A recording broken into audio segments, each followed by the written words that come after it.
करदम जी की पत्नी देवहूति, जिनके यहां साक्षात कपिल भगवान का जन्म हुआ। कपिल भगवान ने अपनी मां को सांख्य शास्त्र का ज्ञान दिया। करदम जी की 9 बेटियों का विवाह है मनु ब्रह्मा के मानस पुत्रों से किया गया। करदम जी की 9 बेटियां थीं, अनसुईया, अरुंधति, कला इत्यादि। इन बेटियों का विवाह ब्रह्मा जी के मानस पुत्रों से किया गया। अब करदम जी बोले अपनी पत्नी से, देवी मेरा धर्म पूरा हुआ, कर्तव्य पूरा हुआ, बेटियों का घर बसा दिया, अब मैं भजन के लिए चला। और वो भजन के लिए निकल गए। घर में अकेली देवहूति एक दिन करदम जी एक दिन अपने पुत्र कपिल मुनि के चरण पकड़ के बोली, हे प्रभु आप जगत के पालनहार, जगत के पिता हो, आप मेरा अज्ञान दूर करिए। कपिल मुनि बोले, मां क्या अज्ञान है आपके हृदय में? तब मां देवहूति ने कहा, प्रभु मेरा मन मेरे वश में नहीं है, कृपा करो कि मेरा मन वश में हो जाए। मैं भगवान का चिंतन करना चाहती हूँ पर मन में कुछ का कुछ चलता है। हे प्रभु मुझे बतलाइए कि कम से कम समय में भगवान की प्राप्ति कैसे हो सकती है। तब कपिल मुनि ने अपनी माँ को ज्ञान दिया। जो ज्ञान दिया उस ज्ञान को ही हम सांख्य शास्त्र कहते हैं। क्या ज्ञान दिया? ध्यान से सुनिएगा। कपिल जी ने कहा, मां यदि आप सुख चाहती हो। देवहूति ने कहा कि मैं बहुत दुखी हूं, बताइए कि मुझे सुख कैसे मिलेगा। तब कपिल मुनि ने कहा कि मां यदि सुख चाहती हो तो आप अपने मन को समझाइए, आप अपने मन को ठीक करिए, क्योंकि आपके दुख का जिम्मेदार आपके दुख का कारण आपका मन ही है। मन के हारे हार है, मन के जीते जीत, मन ही मिलावत राम से, मन ही करत भजीत। मेरी माँ, आपको परेशान कौन करता है?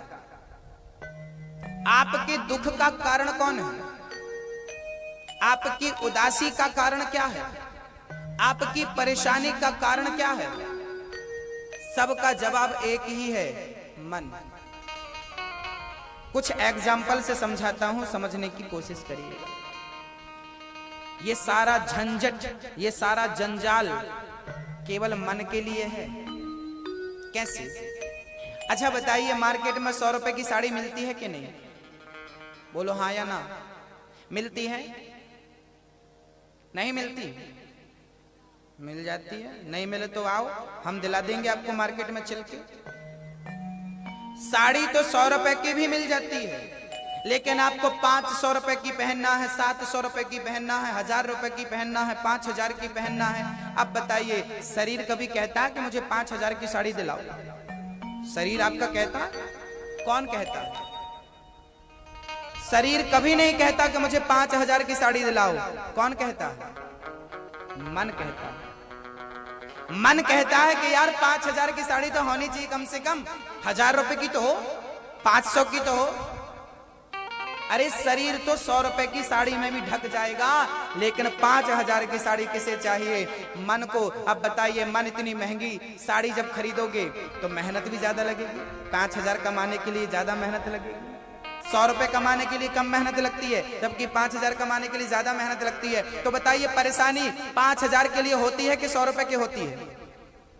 5000 के लिए ज्यादा परेशान होना पड़ेगा। तो ये परेशानी जो 5000 कमाने में लगाई, ये किसके कारण हुई? मन के कारण। तो परेशानी का कारण कौन हुआ? आप तो मंगलसूत्र, उसका पेंडल इतना सा हो तो भी सुहागन हो, लेकिन इतना बड़ा होना चाहिए पेंडल, ये कौन चाहता है? मेरे गले में इतना बड़ा दिखना चाहिए सोने का, एक गले में चिपका हुआ हार भी होना चाहिए, यहाँ भी बाजूबंद ऊपर दिखना चाहिए, मोटा वाला पतला वाला नहीं। ये कौन चाह रहा सब कुछ?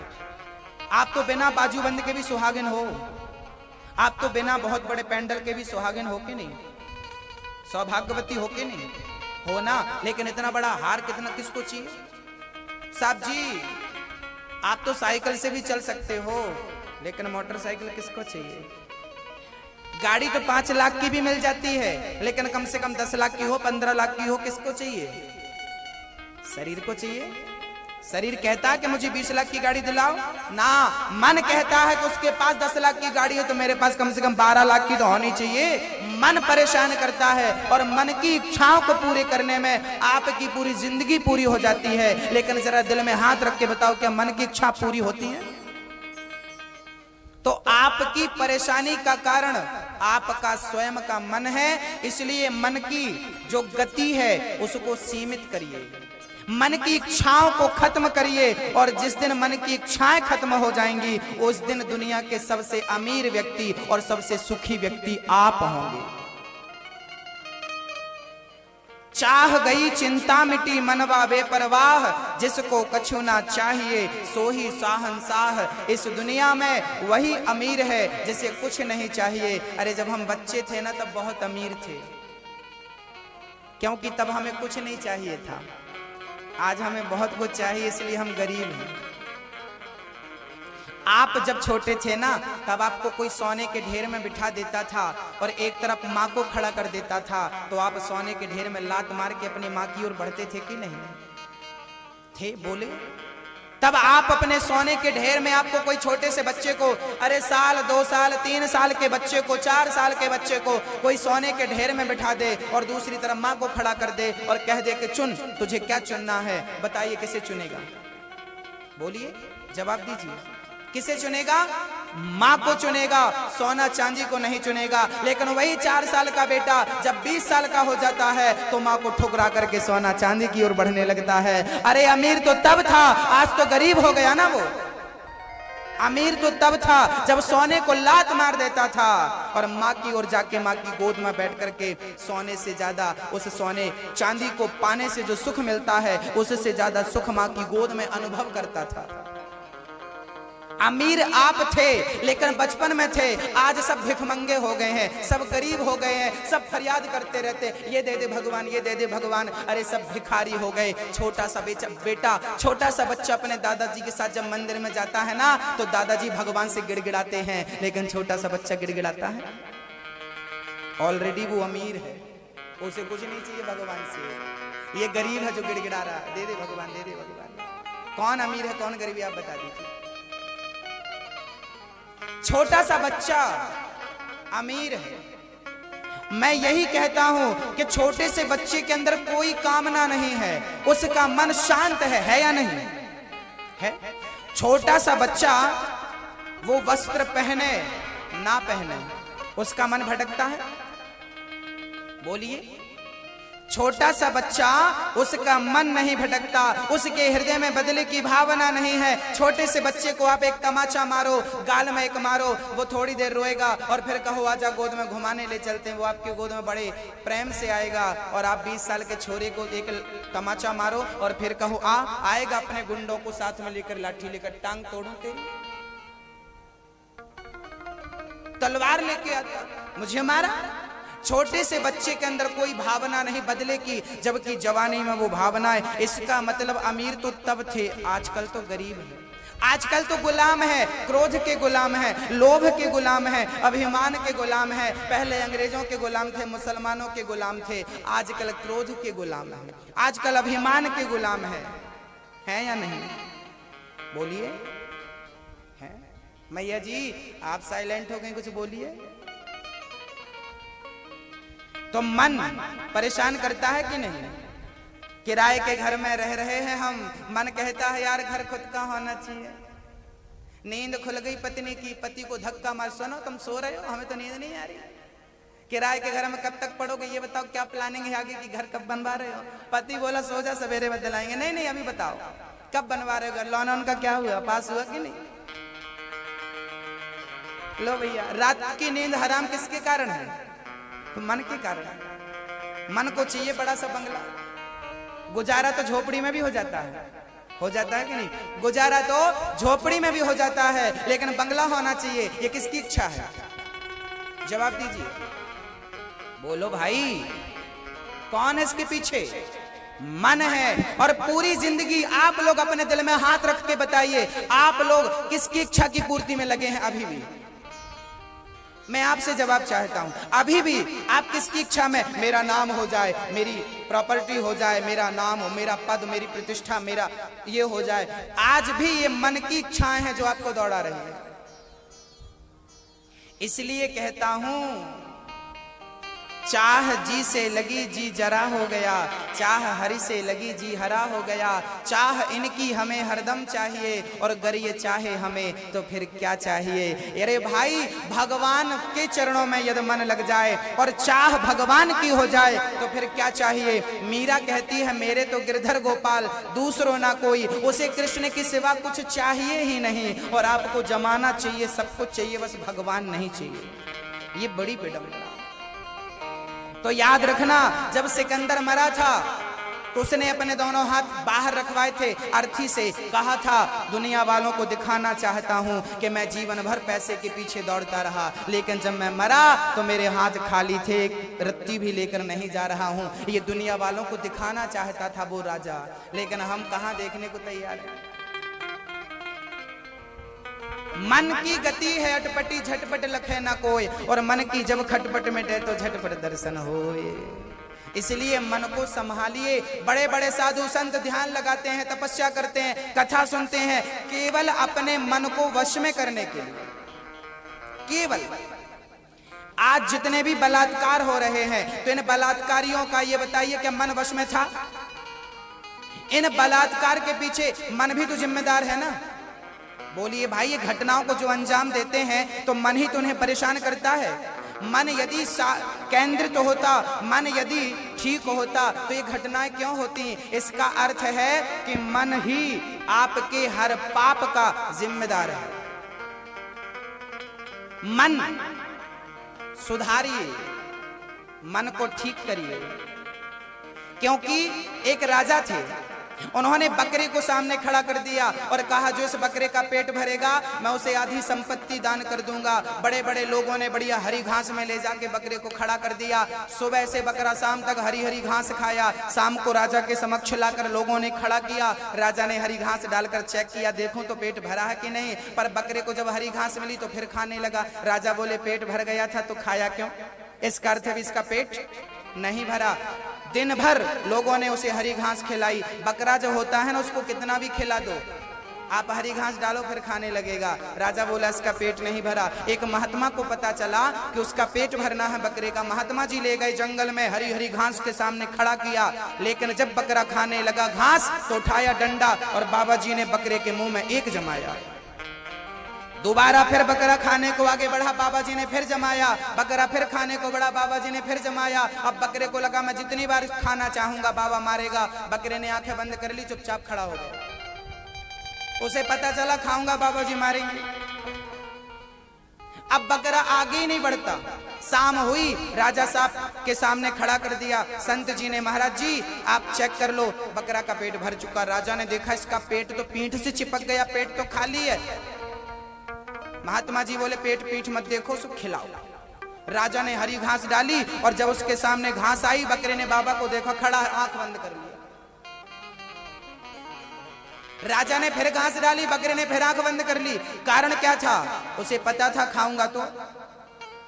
हाँ, जैसे बकरे का पेट कभी नहीं भरता, ये कहानी हमारी और आपकी है। जैसे बकरे का पेट कभी नहीं भरता, ऐसे ही ये मन बकरा है। कितना भी इस मन को दे दो, इसका पेट कभी नहीं भरने वाला।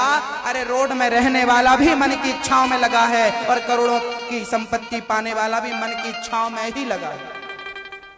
ये मन बकरी की तरह है, इसका पेट कभी भरने वाला नहीं। लेकिन बाबा जी ने लाठी ली। ये लाठी क्या है? बोले, संयम की लाठी।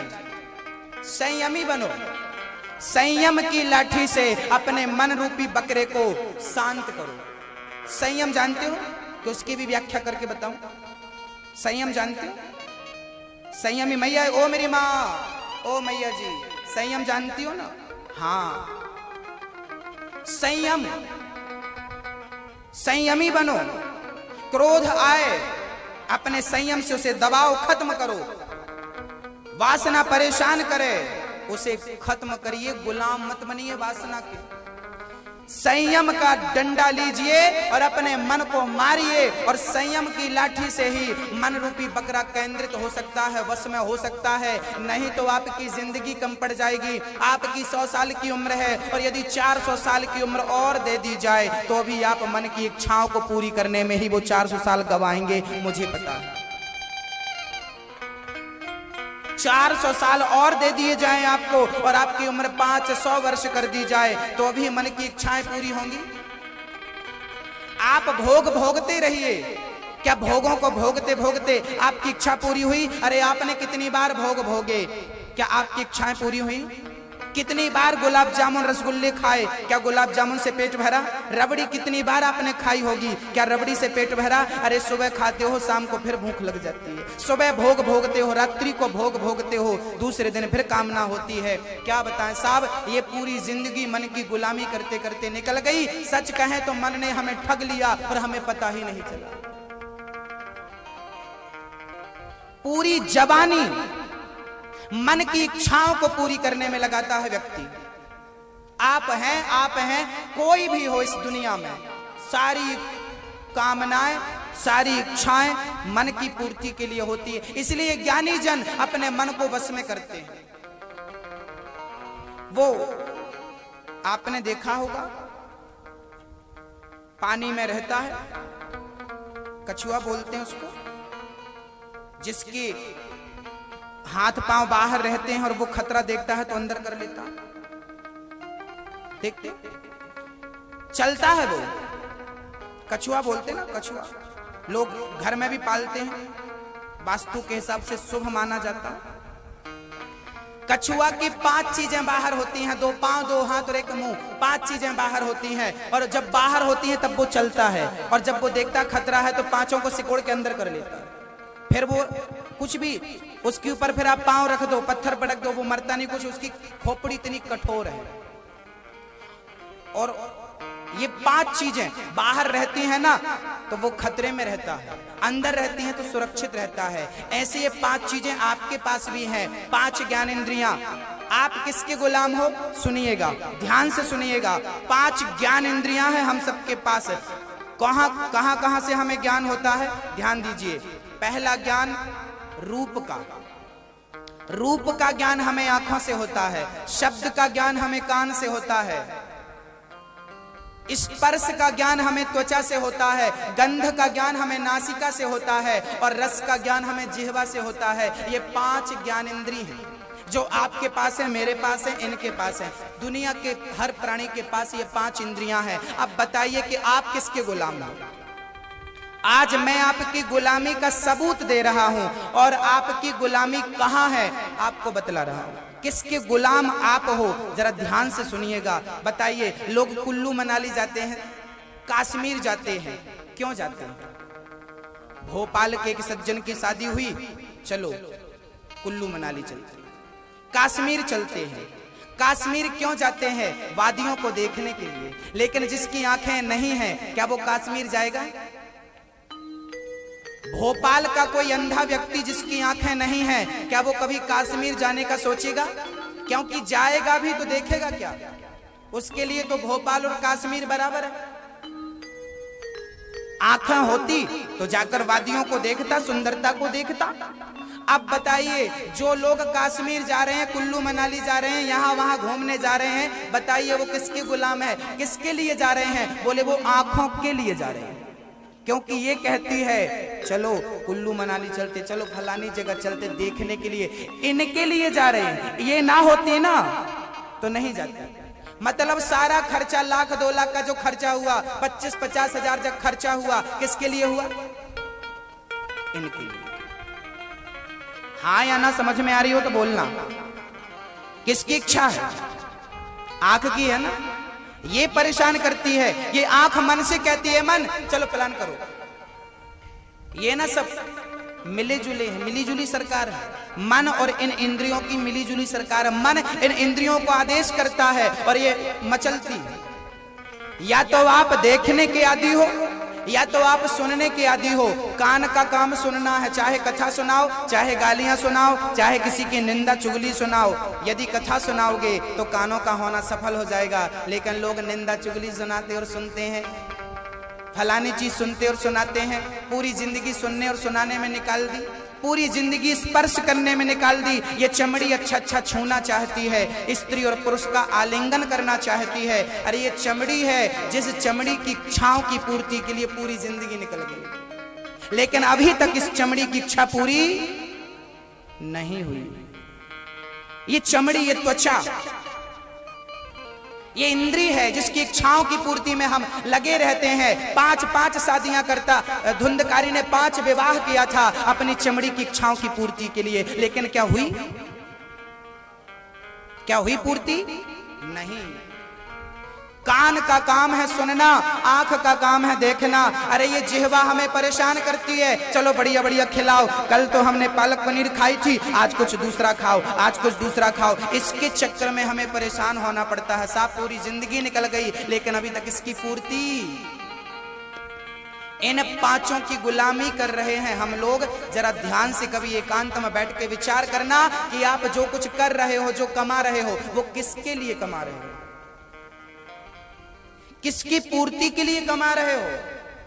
परेशान हो, व्यर्थ में चिंता है, व्यर्थ में टेंशन है, किसके लिए? मन के लिए। इसलिए मन की कामनाओं को त्याग करके, यदि आंख है तो आंख से भगवान का दर्शन करो, आंखों का होना सफल हो जाएगा।